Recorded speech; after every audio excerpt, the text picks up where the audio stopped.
There are many who knows how to pray, but they don't know the God that answers prayers. Sometimes I laugh when I see people who are praying without knowing who God is. Praying and you know the God you are praying to, it makes things work out well. But if you are praying and you don't know the God you are praying to, it makes things to be difficult for you. When you are praying over a certain things to God, you know the God that you are praying to. Even though you are yet to receive answer from God, your faith will not be shaken. If I know Pastor Collins and I send a message across to Pastor Collins, even though Pastor Collins is yet to respond to me, I will not doubt him of the message. Why? Because I know him. But if I don't know him, I will doubt that maybe he heard or he received my message, but he ignored it. When you know what God can do and you spoke to him in a place of prayer, hold your peace. Hold your peace. Devil know how to rob believers. How? When you pray to God, devil will use that small space that God wants to have for himself before he can answer you. He will take advantage of it to rob you of answer to prayers and introduce doubt to your heart. And once you find yourself in doubt of whatever you are praying for, brothers and sisters, it's a matter of time.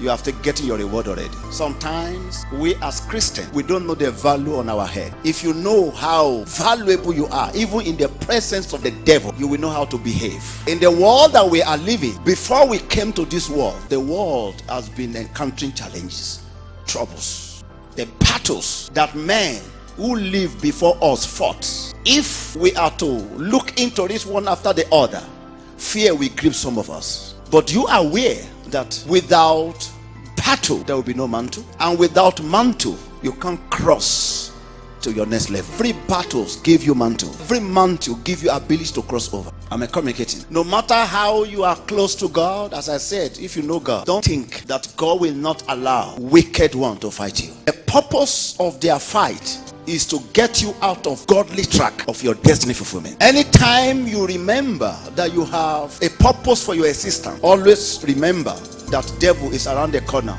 that will raise fight against you. What devil fight is the purpose of which something is existing, not the thing itself. Devil is not fighting you as you think, is fighting the reason why you are living. Somebody who is crazy, who is mad on the street. Have you seen such person before? Please, how many people are going on the street and fight with him or her? How many people talks about him or her? Why? Because such person has nothing to live with again. But once you are still complete and you still have ability to pursue, devil will still fight. He said to Jeremiah that before your mother conceived you, he said, I know you. I have preserved you. I have sanctified you. And I have chosen you to be a prophet to nation. He said, and they shall fight against thee, despite what I have chosen you to be. I thought being called by God and being known by God will exempt Jeremiah from people being fighting him. So when you hear that somebody is fighting you somewhere, you have to rejoice because there's a reason for your existence. So anytime you know you have an assignment in this world that you are, get closer to God because men will fight you. It is only through God that wickedness of this earth will not prevail over you. Not through your ability and not through your intellectual. You can't prevent your enemy from fighting you, but you can prevent them in prevailing over you. There is a way that God has created that will never make enemy to prevail against us. And what is that? You have to be upright with him. Those who are upright with God, enemy cannot prevail over them.